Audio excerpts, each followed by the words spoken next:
This is True Buds, that Mary Jane, now we ain't new to this. For my stoners and for my cannabis enthusiasts, never heard a show as good as this. Yeah, number one, it's the best. Bringing in many special guests in the industry of cannabis. Business owners to growers, even artists you know of. So sit back and just roll up the perfect show for my smokers. True Buds. Oh yeah, thank you for tuning in today, and welcome to the True Bud Show. Today I have Source Cannabis here.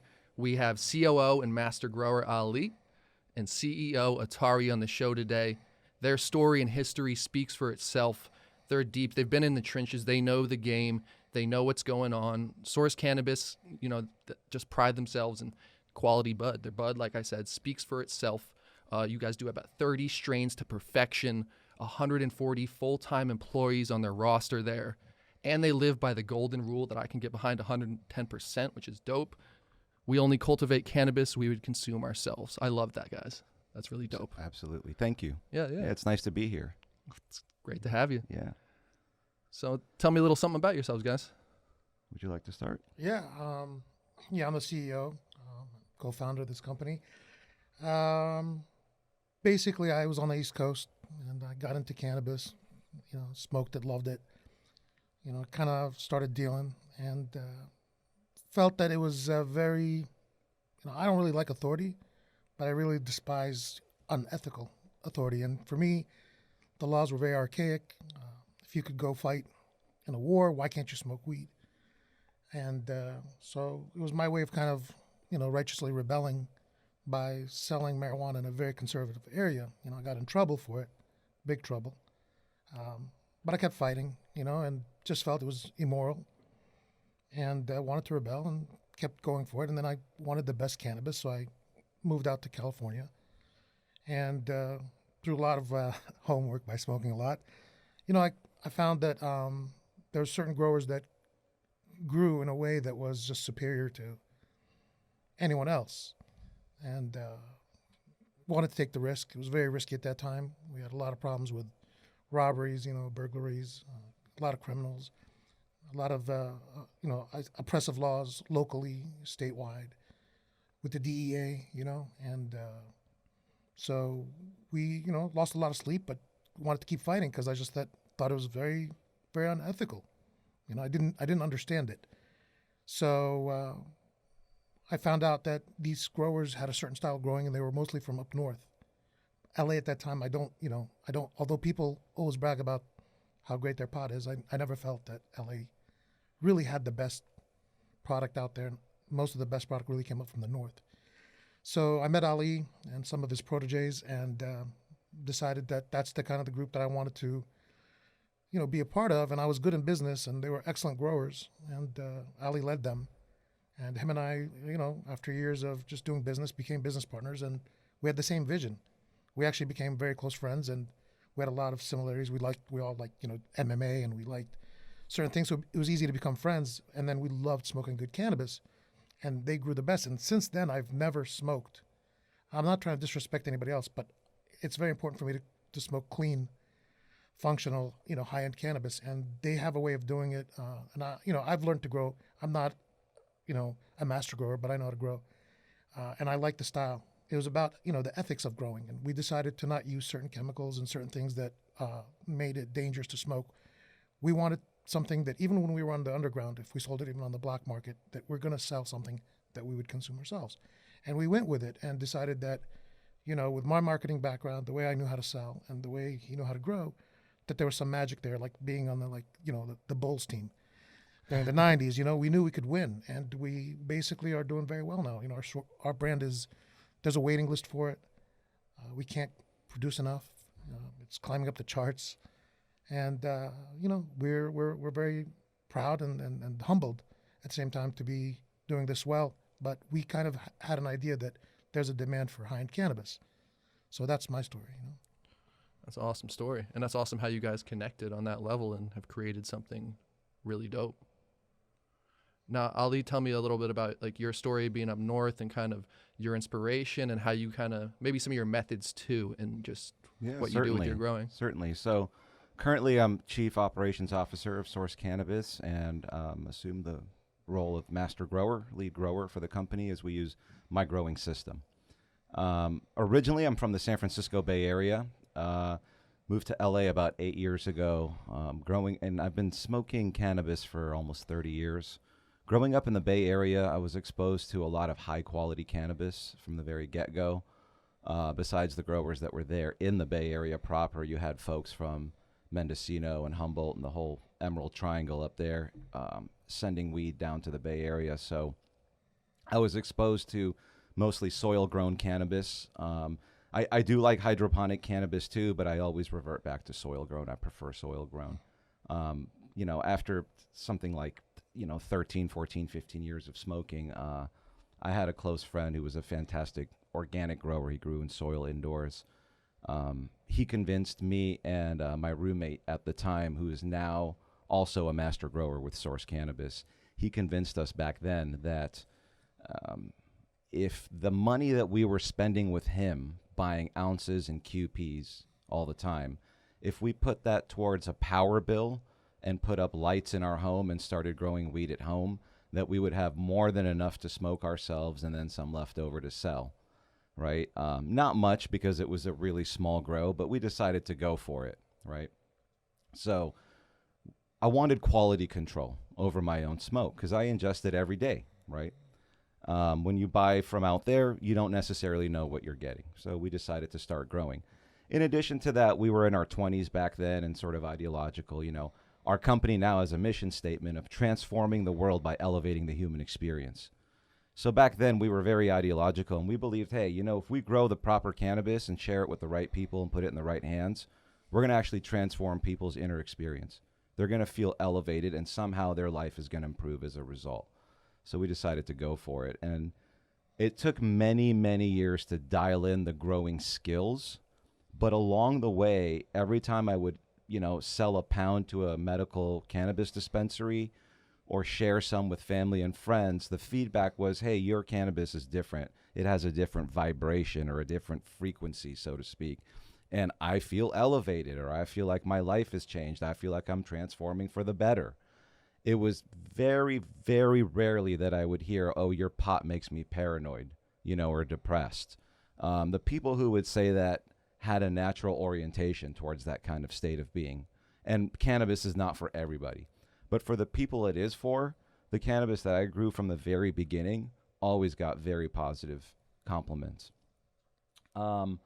So my years of living in the Bay Area were mostly spent just dialing in the skill set, right? The craft of growing cannabis. And then I got an offer 8 years ago to move to LA and run a couple big grows for a dispensary group down here. Decided to pull the trigger on that and come down here and bring my model of growing cannabis into Southern California, because as Atari said, you didn't have a lot of fine quality cannabis on the marketplace here a decade ago. After a couple months of moving down here, the organization I was working with was taken out in a major federal raid, DEA raid. They sent like 70 armed agents into the grow and into the dispensaries. Yeah. Detained everybody, shut everything down, killed all the plants in front of our eyes, kept everybody handcuffed all day. And it was a very traumatic incident. And it kind of booted me out of the cannabis business right after I had decided to get into it really professionally, from a hobby level into a professional level. And from a couple years prior, he and I had known each other. He was a partner and co-owner of a dispensary here in LA, and I was one of their top vendors, one of their top growers. So we had known each other and had gone through a few sort of unfortunate circumstances where we never really got to work with each other on a deeper level, but we always kept in touch. And so now at this point, 2013, 14, I'm unemployed. I'm thinking about getting out of the cannabis business, cannabis space altogether. He and I start talking, and, he had also had a bad experience on the dispensary side, on the retail side. And I had a bad experience on the cultivation side, and decided, hey, you know what? Let's start working together. Let's see if we can develop something and try again. There's 100 stories I could tell from there on in, but here we are today with this label, with Source Cannabis. We both got back into cannabis, into the cultivation side, eventually got into the medical marijuana business, which was permitted here in Los Angeles under a local ordinance. And then from there, our businesses were grandfathered in or rolled over into the legal recreational market. And that's when Source was born in 2018. That's when we actually gave it the name Source, though the idea, the concept has been around since 2003, since my first grow room. Yeah. Tell me a little bit more about that concept and kind of the meaning behind Source. I know you touched on it a little bit, with your mission statement and everything. Well, we didn't want to be, we basically, as a brand, we want to be bigger than anything. So we don't want to be associated with a rapper or an influencer or some cool new wave or some sort of, we didn't want to think like that. We want to be very inclusive of everyone. I don't care who you are. If you like cannabis, you like cannabis. If you don't, you don't. And I'm one of those people. I never believed in peer pressure. Like, you got to try it. No, you shouldn't. If you haven't tried marijuana, I'm not saying you should. But if you are a consumer, then I would highly recommend you try really high end products. If you can, if that's within your price range, I think that's something you'll really enjoy. We decided we didn't want to come up with a name like so and so's like everybody else with the wild. We just didn't want to do that. We wanted to kind of like Ali brought up, is we wanted to elevate, right, in everything we do. And that's one of the things that we do within our company. We try to be, we consider ourselves, at Source, we're not really just a brand, we're a tribe. And, we're the tribe's leaders, and if you know anything about a tribe, the leaders are only as strong as their tribe's people. We don't say tribesmen because we have wonderful people, A community. A community. We're a community. And so our community uplifts us and allows us to be able to do that because they do such good work. And for that, we really dedicate ourselves to them. And so the thing is we focus on our internal, operations, and that shows for the people that are using our product. So when we started Source, our goal was to think not about 6 months or 60 years after we're dead. What is Source going to be? And so it was hard coming up with a name. How do you come up with a name? And then Source popped in. Somebody suggested it, and it was just like, it's on. And so the thing is, the Source. What is the Source? Source is the growing method that he developed, that Ali developed, and what we're doing. We are the source of this elevation. So we try to uplift the community. Internal, we try to uplift the whole community, and everything that we do that we believe, like there shouldn't be people serving 30 years for marijuana. That's insane and absurd. And we try to donate money to the causes that we feel can help people like that. And from the beginning of what he said is basically the way he grew, and the way I was getting into it. We really promote outgrowing the system. So if you know anything about when it started converting to legal cannabis, there were some brands and some companies that didn't want people to grow at home. Whereas we developed a grow guide for you to grow at home, because if you're a true cannabis lover and if you really believe in what you're doing, you want everybody to grow. We want to outgrow the system. We're not threatened by, people growing at home. It's like making your own wine, or you should try it. Because we know you're still going to smoke our product. So us to try. So we were noticing that there's people that were coming from the outside into the space for the money. And we've never really been money motivated. We're more mission driven. Like, we really believe in this. We believe in the greatness of cannabis. And so we didn't follow that methodology. We did our own thing. We said, no, if you want to learn how to grow, ask us questions. And so that differentiates us from other people. And, there's so many aspects of what we did. We only have 1 hour. And like he said, there's so many stories of like ups and downs, the things that we had to deal with just to get to this level. You could make a series, let alone a movie. But Source is basically an all-inclusive brand.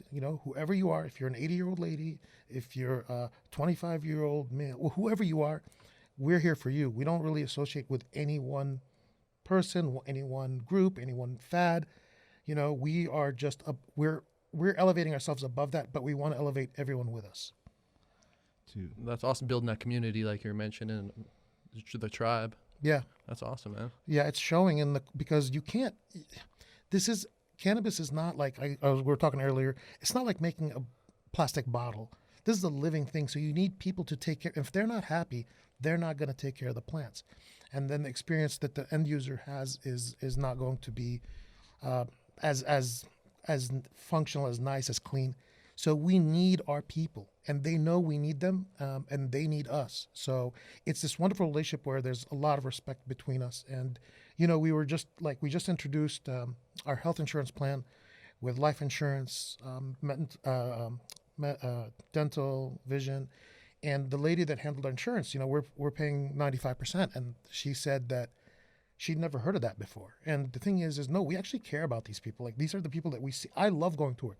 I actually enjoy seeing, shaking hands with people. I love the people that I work with. And that's important to me. And so it boggles my mind where you see these huge companies where the CEO has $200 billion, but their people are on welfare. And that just boggles my mind. We pay very well. We take care of, and we're not like bragging that that's what we're doing. We just want to make sure that everybody shares in the success of this company. And if that means that I don't get 3 mansions, so what? If it means that I drive a smaller car, so what? But at least when I wake up, I go to work, I'm actually glad to be there, and I'm welcomed with love. And so that's what we want to do as a company, is we want hopefully other companies to follow in our footsteps and say, yeah, this is how it should be. We shouldn't just be trying to squeeze, the weaker person to make more money. And the system itself is very oppressive towards people that don't have money. And I know, because if you have money, you get caught marijuana, guess what? You're not going to go to jail. But if you don't have money, good luck. And so the system is really oppressive in general. And it bothers me because it oppresses people that are weak. And I don't stand for that. As a company, we don't stand for that. So we're hoping that our success will show other companies that you don't have to be greedy to be successful. You can do it by being real and actually caring about the people you work with. We do care. Yeah, we really do care. I actually like these people. Like a lot of them came to my birthday party. That's all. That makes me happy just talking about it, man. That can be rare. Jack, to further answer your question, also Source means so many different things on so many different levels, right? You take it, let's say, on a metaphysical or spiritual level. Source is the origination of creation. Everything comes from the source. If you look at the plants themselves, they are the source, the vessel for that transforming the human experience that we were talking about. If you look at the lighting, it's the source of energy for the plant. If you look at water, a fundamental element of nature, it's the source of hydration and delivery method for nutrients and fertilizers to the plant. So we found that, Source resonated with us as a team because it just had so many different meaningful definitions, Also, real quick, I'm sorry to divert. Speaking about caring about our people, we care about you, Jack, today. So we brought you a little gift bag here that we'd like to unpack with you. It's got a bunch of Source swag in it. So, okay. Yeah, I'm about to get swagged out. Yeah, let's go through it because this is really cool stuff. So, all right, we have an 1/8 of our best-selling strain. This is Quest. People absolutely love it. Though I believe all our strains are amazing. You should try everything from Source because it's not just about the strain. It's about how it's grown and how the plants are cared for. And also post-harvest, how the product's cared for. Props to our trimming team and our distribution team. This is Tower. This is our pre-rolled joint brand. In fact, in our company, in our offices, the word joint has been replaced by the word tower. We don't say let's smoke a joint. We say let's smoke a tower. I like that a lot. That's true. This is a T-shirt. I hope it's there's a couple T-shirts in there. I hope I'm they're getting the right hooked size. up. Show your folks on I'm air. gonna show some love here. Yeah, man. Got the tea here. Maybe I can even. We don't own Elements, but we love their papers. Oh yeah. We use it ourselves. Source lighters. Dude, I'm getting hooked up today right now. All right. This is the big one. All right. This is Oh, like shoot. the headliner here. All right. Those are all the opening acts. This is our really cool Christmas gift that there's only 1,000 of them made. The first people to get them were our own employees, our own staff. And then a lot of our top accounts, the top dispensaries that we work with, their staff, their bud tenders and management and whatnot will be gifted this. But this is our Tower box. I'm going to let Atari explain a little bit about what it is and where he got the idea to design it. Shoot. Christmas came early. This thing's really, it's a collector's item, man. Really, dude, you guys, thank you. Only 1,000 of them made. Yeah. Shoot. Yeah, and we'll put you on the list so you get one every year. But damn. It's a collection. It's basically, you can put it like in your library. Not that people have libraries anymore, but it's a book.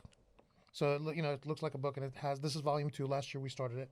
Last year, we made 1,750. This year we reduced it to 1,000 because we wanted people to know, like, if you're only one of 1,000, that you mean something to us. And like he said, the first ones went out to our employees on our staff because they're the most valuable people to us because they really do help us send the message out and do, help us continue to grow, literally. But anyway, I'll let you read it. But basically, it comes with a lighter, it comes with an ashtray, and it comes with our Tower 7-pack. And there's a humidipack entombed in here, so it'll always stay fresh. But it comes with like 7 half-gram pre-rolls. That's freaking clean. It's very. We by far have the neatest joints, the coolest joints with packaging and everything. So, The way they smoke, the way they light on the market, by far. yeah. That's clean, huh? And I'm not just saying that because I'm, I smoke them every day. a co-founder. So you use for your pre-rolls, you use the same stuff that you put in this. Yes, we don't use. And this smells extra. freaking amazing, by the way, and looks amazing. This And- Quest here. And the thing is I guess the talents that we have is that he's an amazing grower, and I'm very good. I used to consult for companies on how to do packaging, even though I was selling weed on the side. But basically, we've been told that our flower is legendary and our packaging is iconic. I'm going to hand this to you and let you enjoy it. I hope you like it. Feels good just grabbing that. Man. Yeah. So. Oh, dang, that is. Oh, that, dude. Yeah. Yeah. You guys are treating me good today. Thank you, for Yeah. real. That thing's off the Dang. hook. That thing's a super cool gift. Just kind of taking a peek here, everybody. Oh, Yeah. oh, they slide in there like that's freaking nice, man. We put a lot of thought into it. There's a magnetic closure, so it feels really good when Yeah, you, when it you hold it. Yeah. feels like a nice pack. Before COVID, we were selling a lot more because people like to take that to the clubs and concerts and stuff. Hell yeah. And then but it's sales have kind of not slowed down too much, but they were going up every month, and that's the only product that hasn't been selling extra. It's because it's really used for when you're out and about and you don't want to roll a joint, but you don't want a fat joint. So or tower. Yeah. And And this won't. I've seen ones that have like a softer pack, like you're saying, that might squeeze in your pocket and stuff. This is good to no, go. the integrity of it is good. May the towers you burn light the way. That's dope. With Yeah. a magnetic lid. So the lid closes upon itself. This is freaking clean. Yeah. My new favorite book. New York top seller. New York, You can reread it anytime you want, man. Anytime. yeah. I can't thank you guys enough for that. That's awesome. You're very Thank you, welcome. man. Yeah, It's a thank you for pleasure having being us here. here today.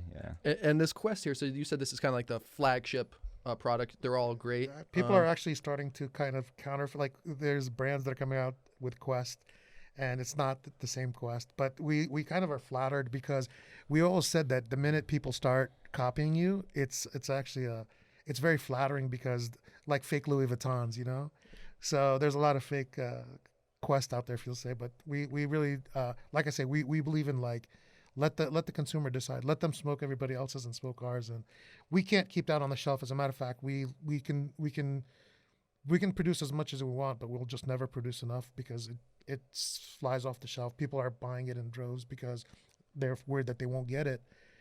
We don't really. I mean, I think all our product is great, but for some reason, Quest is the flagship. So. And what are your guys' favorites of what you produce? I like OGs. OGs, nice. Yeah, I think the OG high is amazing. I also like some of the like strawberry cough, sativa has the taste that's amazing. It's got its own unique high. It changes. I mean, like you could ask me 5 years ago, and I would have said strawberry cough. Now OGs, our D33. I mean, the thing is the problem is that there's so many that like it doesn't really like if we don't, the one actually that I like to smoke the most, we don't really grow for public, and it's because it's very difficult to grow. It's called Skittles. I mean, it's already a genetic out there, but the way our system grows it, it's phenomenal. It's super euphoric. The problem is it doesn't have a good look, so it doesn't have a lot of. If we put it out on the market, people might not buy it. It's also very low testing THC, and people are very attached to the high THC. So we might do a small batch and just charge what it's really worth, but it'll be like $120 eighth out the door. So it's going to be very expensive, price prohibitive. But that's what my ultimate favorite strain is. Okay, damn. Yeah. But it's not on the market. For maybe a It's little just like for a us. small batch release for the connoisseurs out there, maybe. We're doing a small batch now, and we're giving 75% of it to all the staff, Oh, nice. and then 25% we just keep. Damn, for they our- do have it good over there, man. You guys got. We have a 2,000 person trying to waiting list. Make it better and better. Yeah, people Yeah. are trying to work for us. Jack, Hell yeah, man. your last question was really good because it touches upon so many different subjects within the cannabis realm. Asking what strains you like. Like, for instance, myself, I like the OGs too. It's probably what I grow best. But say something like the Skittles. that Atari just referred to has lower THC. And I think we don't have to talk about this forever, but I think it's worth mentioning. It's a conversation that needs to be brought up in the cannabis space, is that it's not just about THC numbers. There's a whole cannabinoid profile in there that each plant has. By each plant, I mean each strain. All right, each strain has. And in addition to that, we all have like an internal experience that we have when we ingest something like an alcohol or a cannabis or a coffee or tea or whatever it is. It changes the texture of your consciousness. It changes your perception, right?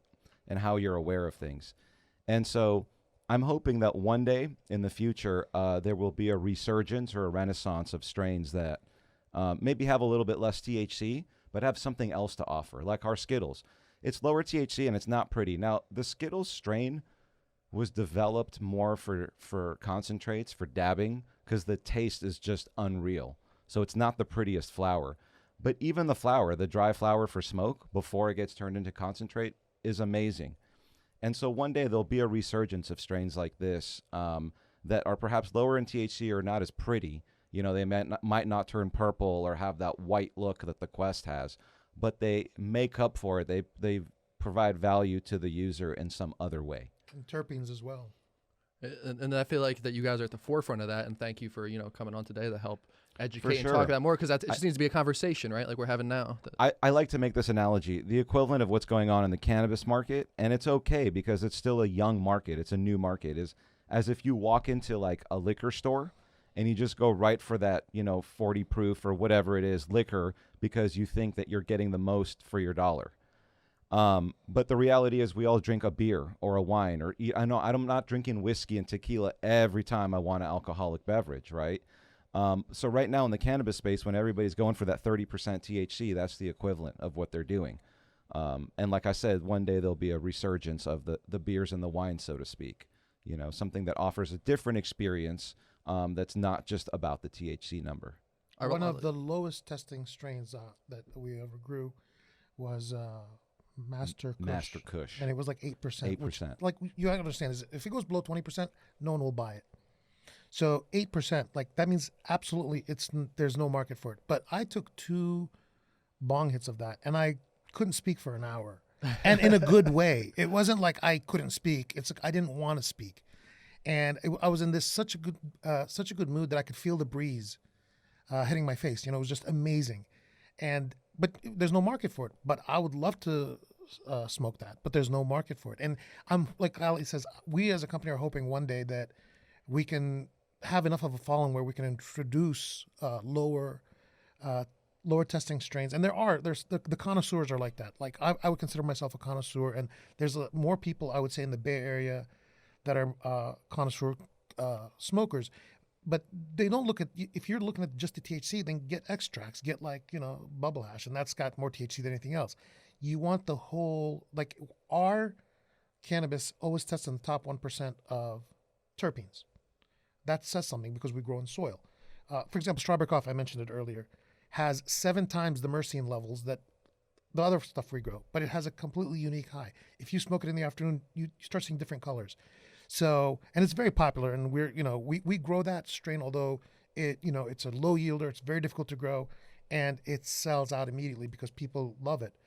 But again, it's a high THC tester, but even without the THC, the terpene levels alone can really give you an effect that is unique.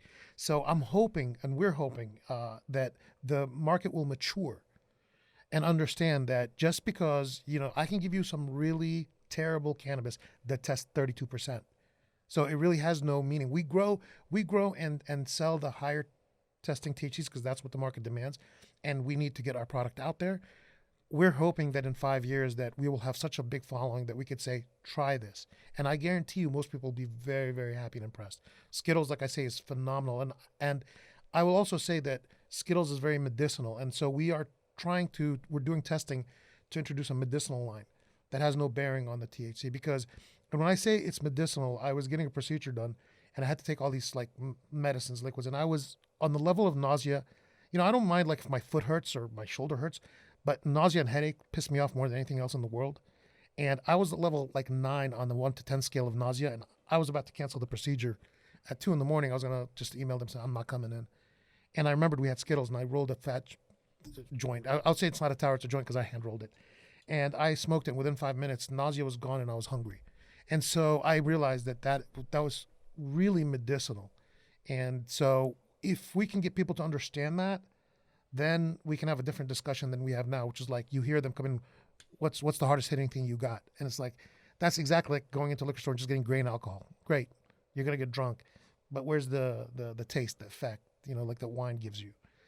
So we're hoping the market matures, and I really feel very confident the market will mature. Because when we first got into the market, everybody wanted sativas, and we knew, okay, this is a relatively young market, meaning new smokers. And we realized that they're going to eventually go to, what happens is they go for the sativas, and then eventually they go to the OGs, because the OG is a much more dynamic high. And that's exactly what happened. And we are OG specialists, yet we're probably one of the few companies, I don't really know of many companies that can grow OGs the way we grow, at the same time grow exotics the way we grow, indicas the way we grow, and sativas. And that's a testament not only to Ali and his team. I want to mention Scully and John Richards, who are badass master growers that have been with us. They've been friends with Ali for a lifetime. They're my closest friends, and they're incredible. And they basically, just to give you, there's a clean green certification in California started by Mr. Van Hook, who used to work for the federal government of doing organic certification. Since it's federally illegal, you cannot get organic certification. So he did something called clean green certification. And the first 3 indoor clean green certified growers work for us. And that's Ali, John, and Scully. So to Scully and John, guys, I love you. So I wanted to mention you guys because you're very valuable, including the rest of the team. But they're very, very important people in our organization. And that's what makes us special is, again, like we have real talent that can grow all the different strains, but also grow it organically. That's really cool. And with that, like clean green, it brought up a question for me too. Like, what's the time when you're determined a master grower exactly? Is it like after you produce on a certain scale with a certain quality, or is there like not just that, but you're also able to weather every challenge that comes your way, because you're dealing with a life form. You're dealing with farming, gardening. You're not producing plastic trinkets in a mold, pumping them out on a conveyor belt. You're dealing with, it's almost like children or puppies or whatever. Maybe it's a living thing that needs care, day-to-day care. So with that is going to come pests, diseases, problems, and all the issues that come along with biology, and chemistry. You have to be able to weather them. You have to have the knowledge and the experience and the confidence to deal with it. That's when you really become a master grower. That you're able to do that and in the face of it maintain quality and quantity. Wow. Right? Because if you don't get a certain quantity, you're not going to pay your bills. You're going to go out of business. Yeah, that operating can get costs. real stressful. Huh? Oh, it can, and I've come close multiple times, and I've had to borrow money multiple times. It's a tough business, and it has a lot of overhead. There are a lot of operating costs, including use of energy, trimming, staffing. There are certain costs that apply to the underground model and the recreational model. There are even way more costs in the recreational space, in the regulated space where we are. So you have to get quality and quantity and be able to weather every challenge that comes down the pipeline. Real talk. And that's why, again, I love your guys' story. It's like that Rocky story. You guys have been in the game. You've been in the trenches doing it. And now what you have is awesome. We have been. Yeah. And like I said, like we when we were underground growers, we could have used, illegal, like they call them PGRs. They're basically, it's called like phospholoading. You use these phosphoload. Stands for plant growth regulators. And they're very, wrap your mind around that. They cause cancer. And we looked at each other and they're like, but you could get a third more yield. You could make almost twice as much money. And I said, dude, I'm not comfortable giving somebody cancer. But again, 99% of the growers were using them on the underground. 99%, I would say. And it's illegal in California, actually, but they would smuggle them in from out of state. So we always had that methodology in terms of our mind is like, no, we're above that, man. It's not just about money. There's a cause here. And I really do believe we're in the karma business. Cannabis is a karma business, and karma is a universal law. It has nothing to do with federal regulation. It has nothing to do. It's a universal law, and we really do believe the universe has gifted us in many ways. The reason how we got Quest and how things happen, the universe is paying us back for the karma that we've put in. and actually paying back people that, that deserve to not be in this business, because a lot of people got kicked out of the business, rightfully so. The other thing is, I think when we talked, you wanted to know about some of our other practices, which is like flushing. And, we basically, the life cycle of a flower, when it goes into flower, is 8.5 weeks. In the last 3 weeks, we only use water. And it reduces the amount of yield we can get. So we could probably make more money if we just kept giving the plant nutrients. But it would affect the actual quality and the taste. And so what we do is, for the last 3 weeks, we give it just flour, and it flushes out all the sugars and the salts and the nutrients from the soil. Water. Yeah. Pure water. We just pure water. We just get until the residual water that comes out is clear. And so at a certain point, the plant is just, you're getting the pure product, pure flower. And then once we do that, we basically we cure it the right way. A lot of people are so quick to just dry it, trim it, get it on the market. No, we dry it, we trim it, and once it gets chopped, it goes only into glass. And that's logistically, you have to understand how difficult that is. To basically not put it in any kind I of can plastic. elaborate if you want. Yeah, Yeah, so please. yeah. Let's elaborate on 3 things here. First, what flushing is. Plants have roots. Everybody knows the roots grow downwards into the soil. The roots build up these molecules around them. They're salts and sugars. Those are food sources for the plant. They hitch onto the root, they enter the plant, they go up the plant, and they spread out through the branches of the plant. When you're flushing the plant towards the end of its life, you're just introducing pure water into the soil, into that medium. That water is sort of, streaming by the roots and pulling those salts and sugars I just mentioned off of the root zone and flushing it out of the pot, out into the drain. And the more you do that, the more volume of water you introduce, the more of a pure taste the cannabis flower has. It tastes the way that strain is supposed to taste, not like all the salts and the sugars that I just mentioned taste. Those have an influence on the taste of the plant. So by flushing it, we remove those molecules and we liberate the plant to taste like the original genetics. The second point was about the freshness of the plant. So if anybody's been to Amsterdam, one thing you might notice is all the cannabis there in the coffee shops is relatively wet. It's hard to smoke. If you roll a joint or take a bong hit, it blackens very quickly because it still has a lot of moisture in it. It hasn't been dried out properly. Cannabis flower needs to be dried out and then cured properly to perfection. Then you have a really smooth, high-quality smoke. So they rush it in Amsterdam in order to make their money faster. The same practices do exist in the United States in the regulated markets, whether it be here or Colorado or anywhere else. So what we do is we let the plant thoroughly dry. Then we let it thoroughly cure. And the curing is the third aspect here, is going into glass. So we don't want our cannabis flower touching plastic. Every time you move that plastic around, there's an electrostatic type of charge. Imagine like a lightning bolt that your eyes can't see that moves through the plastic bag that then zaps those THC crystals off the flower. So we leave the maximum amount of crystal of the trichome still on the flower when we transfer it into a glass case as opposed to plastic bags. And as you can imagine, for the amount of flower we process and how much glass we have to cure it in, it is a real pain in the behind for sure. But we have to do it. We have to because we have a really high standard of excellence. And how big? I'm just trying to picture like the glass cases. Is it like a fish tank size? No, or is each 1 pound has its own jar. Oh, okay. It's And a it has massive to be cookie cured jar. every day. So every day we have people that just go in Full time. that just open it, because the right way to cure cannabis is to give it a little bit of fresh air every day, but without light. Okay, so the thing is it has to be systematically done so that every day, depending on the strain, for example, OGs are the hardest to cure because OGs rehydrate. So you think it's dry, you put it in the jar, and then it's wet, and it's a bad experience for the end user. Anytime cannabis is wet, you get a harsh smoke.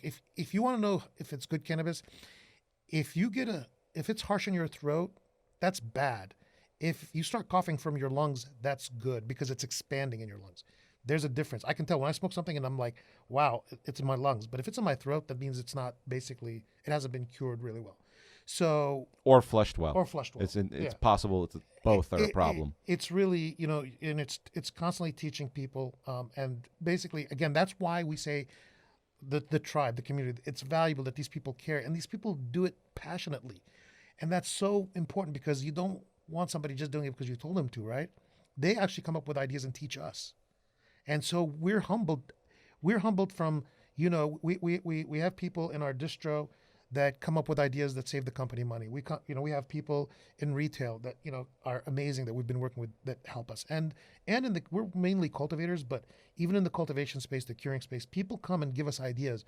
And it's humbling to see like, wow, man, they really are thinking outside the box. And the reason they're able to do that is because they're comfortable being allowed to do that. And so the amount of logistics that we do to differentiate us from other people, nobody wants to replicate. Nobody wants to use soil because, believe me, that's how when we started, him and I used to mix the soil. It's backbreaking work. And I want to give mad love to our team, that flip the rooms and do that for us because it really is very difficult work and you really have to love what you're doing.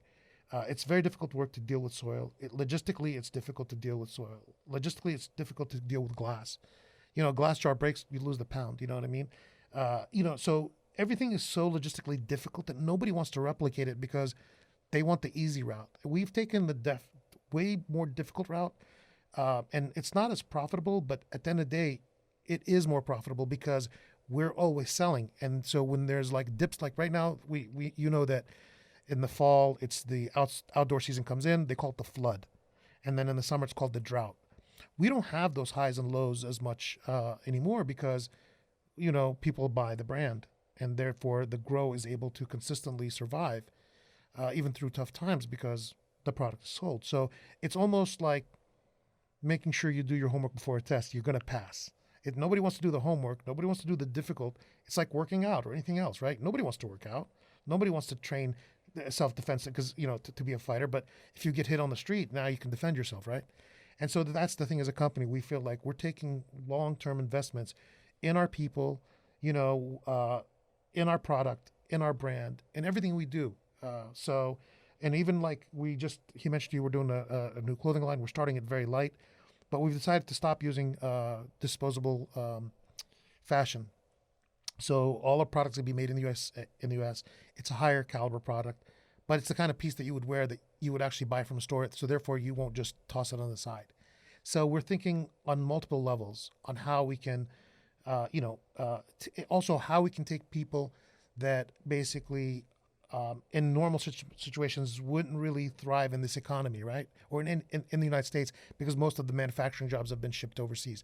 But within our program and within what we teach them, they have a place where they can actually elevate. And as we expand, these people are going to be making six-figure incomes. And we're very proud of that. So it's all connected from the curing to having that it all actually translates into one thing, Source. That's beautiful, man. Yeah. And with that process, or those last three, like the flushing, the drying, and the curing, out of those three, is there a certain one that's kind of, gives you the hardest time or might have the hardest part about it, where you might lose the product, or they're just all kind of... They're all equally important. They're all equally. I'll give you an example. You could have a perfectly grown cannabis plant and completely mess it up on the drying. You could have perfectly grown, well-dried, and completely mess it up on the curing, especially the OGs. If anybody watching this knows what I'm talking about, if you're an OG smoker, it's really easy to screw it up after it's already been harvested and dried because of the way the buds off-gas. I don't know how much time we have, but I'd be happy to elaborate any one of these subjects if you want, whether it's the off-gassing or the flood and drought of the outdoor season, whatever you guys want to get into. That's why we also introduced something. We introduced something that nobody else has. If you open that lid, we're the only company that has a resealable lid. If you when you open it, you can actually put it on there and stick it back on. It seals it. There's this, like the little inside insert. It adds that little it's like a grommet kind of. It just keeps resealing so that you can always keep it fresh. And that's really important. Excited because to roll this up. Yeah, you're gonna love it. So we think about everything, like every aspect of it, and it's an evolution. It didn't all come in one time. We heard what the consumer was saying, and honestly, the biggest feedback we get is from the people that work for us because they're actually smokers, and they're honest with us, and they tell us like, hey, you know, the OG needs a little bit more curing, and so, but distro needs more product, and we had to tell our people like, look, I'd rather wait. And I'll give you just a small example of how we think of a brand as a brand. Last year, we had product that was subpar, and we basically decided to bulk it out. And our salespeople were like, but we're going to look inconsistent in front of the buyers because for 3 weeks, we're not going to have any flower. I said, I'd rather we look inconsistent in front of the buyer than look inconsistent in front of the consumer. Because if somebody's making 15, 20 bucks an hour and they're buying some really low price outdoor weed, and then they want that 1/8 of Source for, you know, when the football game plays, or, you know, or if they're going on a special, you know, a hike or whatever, but they want that fire that smokes well. If I look inconsistent, if we as a brand look inconsistent in front of that person that just spent 60, 70 bucks on an eighth, we've lost them. And so we are not willing to risk. We are committed to making sure that the end user always has the best product. If that means we can't sell the product to the stores for months, so be it. But it will never go inside a Source jar unless we know that they're going to have the best experience. And that's our dedication and commitment to them.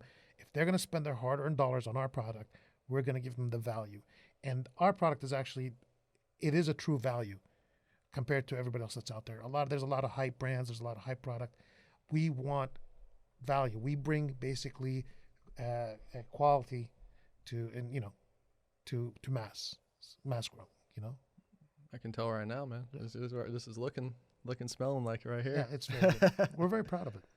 And what you said there too, man, just reflects your guys' whole model, and it's beautiful. And I think anybody can learn from that, of just like you're saying with that 3 weeks, focusing on the consumer, instead of saying, oh, we got to hit our numbers, we got to get this, let's do it right. So we don't. That's why we really don't want, like, we've been offered a lot of money. We got offered people that want to invest in our brand and, you know, give us a big grow and do this and do that. And the reason we don't want to deal with investors, we don't want to deal with people from the outside, because we don't want somebody telling us like, hey, you have to cut labor by 10%, or you can't give 95% of the people's insurance. Because if we sit there and split the insurance with them 50-50, a lot of people can't even afford to pay for that insurance. And it's not their fault that the system has failed them. It is, you know, our responsibility as, you know, if we want to be role models within the organization, or if we want to be the leaders of the organization. It is, I think the best thing I ever heard was, if you really want happy employees, treat them like your children. And so how would I treat my children? I don't really have kids, but if I did, I would give them health insurance and I would make sure I pay for it. So the meaning behind that is like really care about your team, you know, and we are a team. So it translates. We can keep going, like it's all one big picture, you know. Yeah, man, that's deep, and it shows, and you're going to keep it that way forever. That's why we don't want some bank telling us, you know, hey, you know, here's all this money, we won't sit on the board. Sorry, but you can't give this person this benefit, or you can't give the raise to these people, or you need to cut this cost or cut that cost. No, we're not that brand. It makes it even more I don't wanna impressive for what you guys have built, you know, yes, like that. Yes. Yeah. That's beautiful, man. Like, what do you guys see in the future? Are there any kind of strains you're working on, or something you're excited about? Yeah, we're going to be introducing in 2021. We're going to be introducing our extract line. So some of our favorite strains are going to be going into extracts. We do things very methodical and slow and measured. We don't really just go to, you know, all these brands went to like Colombia and Illinois and Canada and all these different things. We don't do that. You know, our theme has always been to conquer California. Conquer California, you conquer the world. We're a California brand. We're a West Coast brand. You know, we're a U.S. brand. So we are very confident that, you know, we're going to be the Red Bull, you know, of cannabis. We're going to basically be global brand. I just got an email from Germany, you know, saying, hey, you know, we've been trying to get you. They don't understand that we can't export to Germany yet. But, you know, as the laws change, we'll be all over the world, you know. And I think one of the things is that one day you're going to be on an airplane and you're going to be looking at the duty free, and there's going to be cologne, liquor, and Source. So we know that we're going to get there. We're just taking our time and doing it right, as opposed to just taking every opportunity that comes our way. We want it to be measured and consistent, and that's not easy to do. So it's constantly trying to control your ambition, which is, we're very ambitious people. But again, the mission is more important than the ambition. And will you, with that, with the concentrates, will you do that in-house? Like, no, we are going to, we're basically vetting. We want somebody that has the same mindset that we have. that can basically produce the quality that we demand. Otherwise, we're not going to do it. We will not introduce anything that we don't feel is the best. So if it means lower yields, less income, it's more about for us being consistent with who we are as a brand. So we're vetting the companies. We think we found a really good one, and we basically have a focus group that we trust. And if they approve, I think that's the company we're going to go with. It's less margins for us, but overall, it keeps it consistent with what we want, as a brand. Cool. I'm excited for that. Yeah. That's really cool. And what do you guys do with like like leftover trim and shake? Do you send it off to somebody to make some like distillate with it? Yeah, Or? we have colleagues that we basically take. We have people within the industry that we respect that we sell to. It's a lot of these people that we've known for years, so there's a lot of mutual respect within the organization. And in this industry, people don't know. I think about cannabis is that your reputation is everything. So we have that reputation, and we have a lot of colleagues that we respect that we work with. And again, we don't want to be the only one winning at the finish line. We want us all to cross that line together. So we're not like trying to compete or take anybody down. There's two ways to be at the top, is to build everybody or tear everybody down, and you're the only one left standing. We want everybody to build. But I think that the market itself is really ejecting a lot of the bad players that, no disrespect, but like a lot of people came in with a Harvard graduate degree and $200 million and lost it all. There's a lot of people that thought that it's all just about packaging, or it's just all about this, and it's so for me to explain, I had to tell this guy, like, hey, can you be a surgeon tomorrow? Yeah. Then you can be a master grower. Yeah. Can you be then you understand like the business side. You can't. It's a good synergy that we have with great growers and great. I have a lot of experience in the cannabis business side. That's what makes it do well. But you can't just come from the outside and get into this business and say, we're going to do well. You will get ejected because the consumer, it's all about being real. If you're not real with them, they're going to sniff it. They're not stupid. And that's the thing that bothers us. They think that this industry is a bunch of potheads and idiots. No, some of the smartest people I know smoke cannabis and grow cannabis. So, and some of the most real ones too, like you're saying, like that can see like, oh, this doesn't seem right. There's some fish. And that brings another question in my head when we were talking earlier about, people using this chemical and stuff or whatever they may be using, or if they're not flushing properly. Is there like, I know you said something in the throat, if you feel it in the throat versus lungs, is there some other ways maybe you might be able to tell that you're getting a product that's subpar? The quality of the ash. Product that's higher grade is going to leave more of a gray colored ash, especially a lighter gray color. Product that is congested with these plant growth regulators and nutrients, or is not properly dried, the ash is going to tend to be darker colors. Something like a joint or a bowl is going to burn out faster. It won't just keep burning on its own. That's also a sign that it's been properly flushed and properly cured. Of course, how it feels when you ingest it. Sometimes it can be hot in the nasal area. It can be hot in the throat. It can be hot in the sinuses. It can give you an instant headache. It can give you this instant feeling of a parched mouth and dehydration. Those are all signs of cannabis flower that is improperly grown and handled. It should be a hangovers. You can have hangovers. Yeah, the next day hangover. You wake up the next day after you took a bong hit the night before going to bed, and you feel hazy, and you feel groggy. It's tired. Also, the function of the high, how functional. I can smoke our product and be very functional. And that's a thing that people, like, you have to understand is most hydroponic cannabis, you get a surge, it's like a roller coaster. You get this surge of you're super high and then you crash. The way we grow, it's the curve is milder. You gradually get high, and it gradually goes away without you realizing it. Another key feature is the temperature when you smoke it. So it should burn cool, is what we like to say.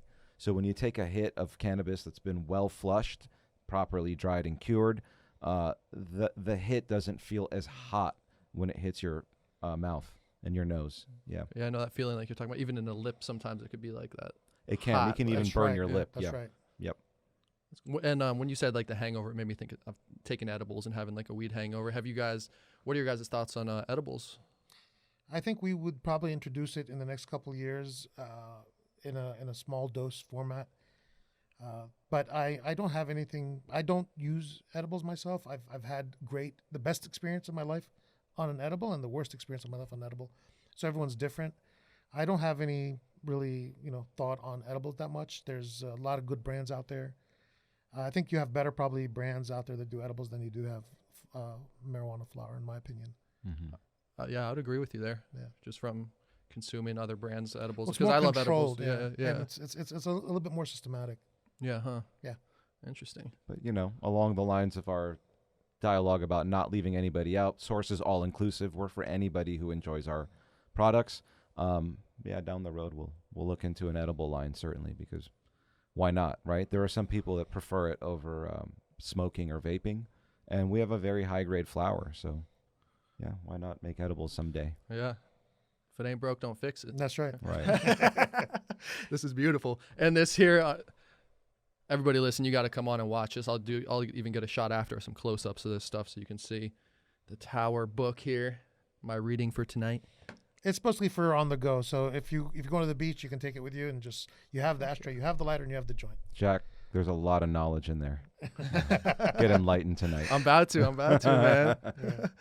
I'm about to tap even deeper into the source, man. Awesome. So, Thank you for having Yeah. us, man. It's been Yeah, great. thank you. anytime, This was guys. super Yeah, cool. this was awesome. Yeah. Look forward to, hopefully collaborating again. Maybe Absolutely. go check out your guys' spot. Would be awesome if I could ever have that opportunity. Come on down. Come on, I'll give you a tour. Awesome, man. I'm pumped up. Thanks again, guys. And You're welcome. Cool. all right.